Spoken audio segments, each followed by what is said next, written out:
Alright, after you get the box mounted, I always put my anchor right here, about where the bottom of this box is. Just make a pretty good, consistent loop right there. I go up about halfway in this box.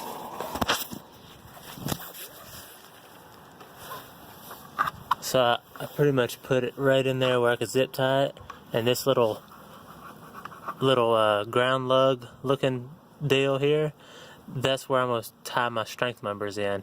So about right in here, or between here and here, is where I'm going to cut it in. So I'm going to take this right here and score it. Let me show you how to do that. Alright, I'm going to take that where my finger was. I'm just going to score around here. And you'll see why that's important in a second. And then I'm going to start right there. And what I do, so if it's flat right here, I'm not going to shave off right here. I'm going to kind of go at an angle on the top. So I pull it, make sure I get into my little scoring spot. And then I'm just going to start pulling. And all I need, I'm going to pull out about 5 foot or so, depending on how well it starts stripping for me.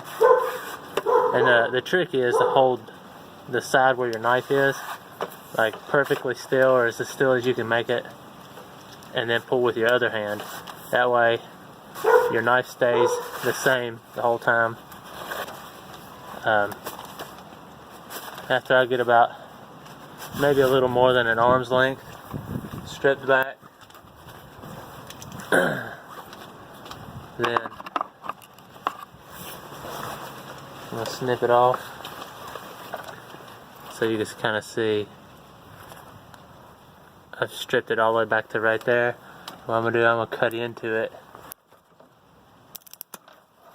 so it's wrapped it all the way out to the end. And take your knife, you got one side like that, just pop the other side so it's the same on both sides.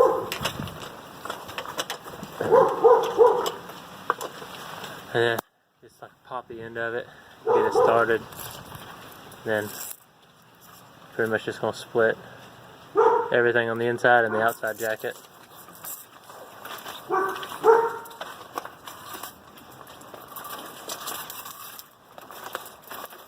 And then once you get up to here, that's why we scored it all the way around, and it just pops right off.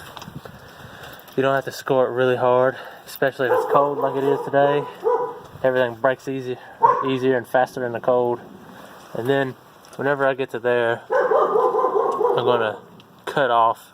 I know that I only have about 3 inches or so inside that, so I know that that's going to be plenty, and I can shave it off in a minute. So then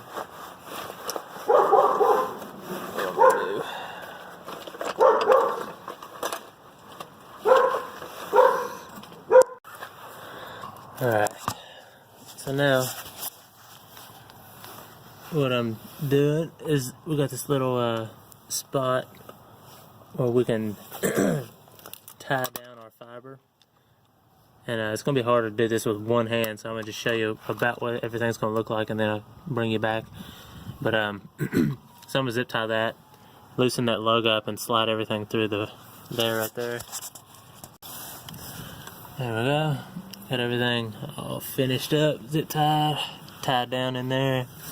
And so now what I'm going to do, I'm going to take this and just loop it around inside of this box.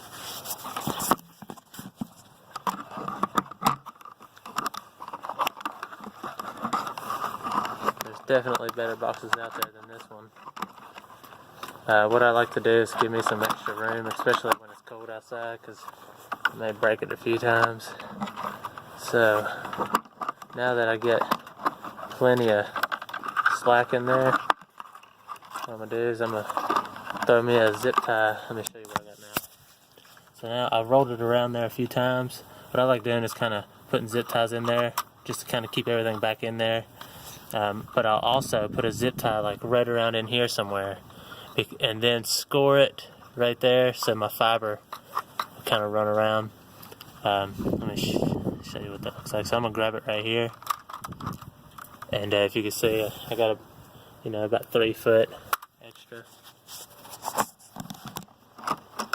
So this is about where I grabbed it. You could use fiber strippers, but I think the safest way to do it is just barely score it. All I'm doing is just touching the blade on there. I'm not digging in or sawing. And then you just snap it and then pull it apart. It is pretty hard, but right now you'll find out if you dug into it too much. Now, I mean, I'm not real good on weight, but I bet it, as cold as it is right now, it probably took 40 pounds of pulling just to get it off. Alright, then you get rid of your goo, and then I'm going to zip tie it down here. Alright, I'm hoping my camera will stay still for this. So this is a little pigtail. What I'm going to do with this is take my fiber strippers and you can see that there's 3 different little holes, and we'll use all 3 of them on this one right here. What I do, everyone's a little different depending on what kind of box you're installing. I always come back, at least around 6 inches, put it in the big one, just pull it off, get rid of the little hairs right here, just Teflon hairs. And you have to have like wire cutters to get rid of that. You could use scissors, but he'll kind of tear them up. So then, the most important part of this whole entire job is remembering to put this little heat shrink tube over top of this. If you don't put that on there, then you end up having to resplice it, which is fine, because I've done it about 1,000,000 times, and I'm sure anyone else that's spliced has forgotten it at least a few times. So now, what I'm going to do is I'm going to strip this off right here. And this one will be my second one. So I'm going to give myself, about 1 inch and a quarter or so. That's really going to be hard to see. That's where it gets small, but it gets even smaller. So now I'm going to go to the third. And I don't know if you can tell or not, but whenever I'm stripping, I always bring my cutters in over here instead of over here, because just by touching it right there, you can score it enough to where it'll snap off. So I'm going to put it right there. And that's it. I know that seems like it's real easy on camera, but it takes quite a while to get used to doing that. So now I'm going to take this. This will be my little shoe. Slide it in here.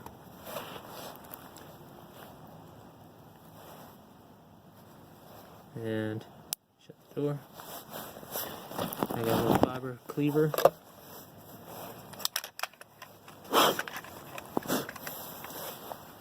I always just take an extra wipe to kind of get dust off.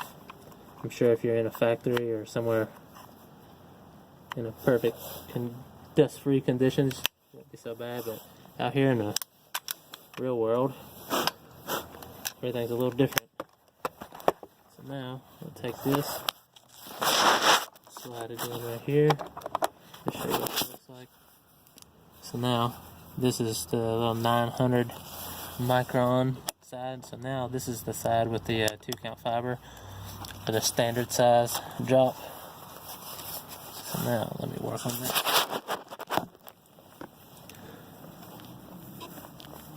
A lot of them are different.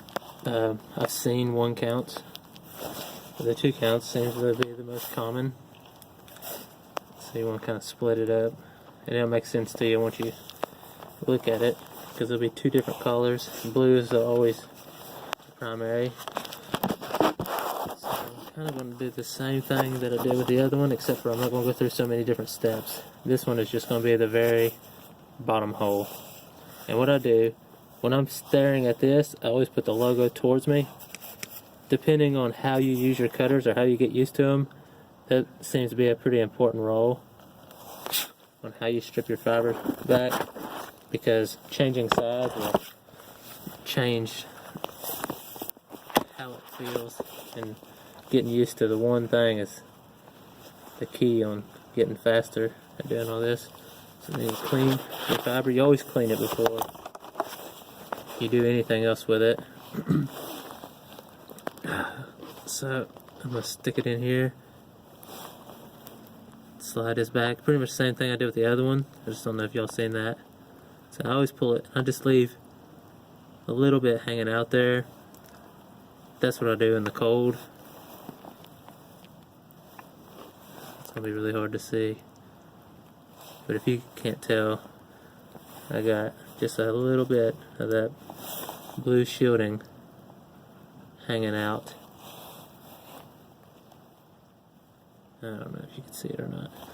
So let's stick it in the cleaver. I'll show you how I did this. Take it, these little magnets will line it up. So I just kind of make sure it's all real snug down in there. And then close the lid. Pull the trigger. And there we go. Now we're ready for this side right here.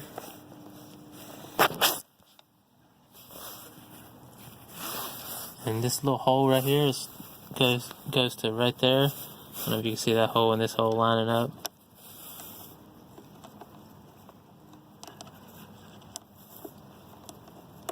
It's really hard doing that left-handed, but everything should just kind of fall right into place.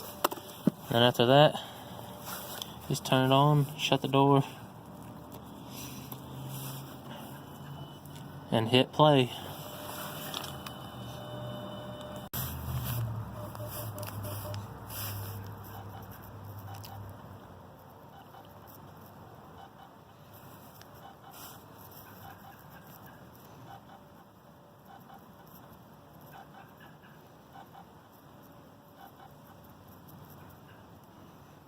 Usually it don't take that long. That's it. That's how you do a perfect splice. Now, I don't know how I'm going to show you how to do this. So, what I'm going to do, just do it and then show you what I did. Alright, so now what I'm going to do, that little heat shrink that I put on earlier, I'm going to open up all my doors and grab this. Slide it down to as close to the center as I can, and then I'm just going to drop it right down in this tray. I'll show you where I put it. So this is where I put it. That thing right there is a little heater, and it'll start to heat it up, and that's pretty much it. Let me show you what it looks like after everything gets all heated up.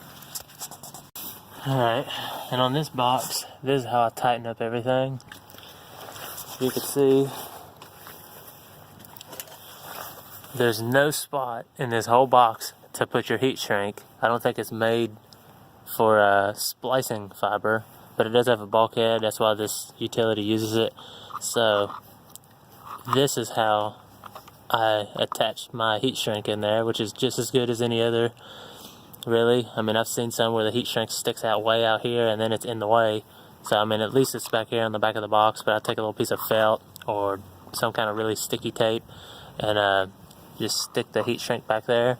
So, we have the black coming in here and it's broken out, tied here and zip tied there.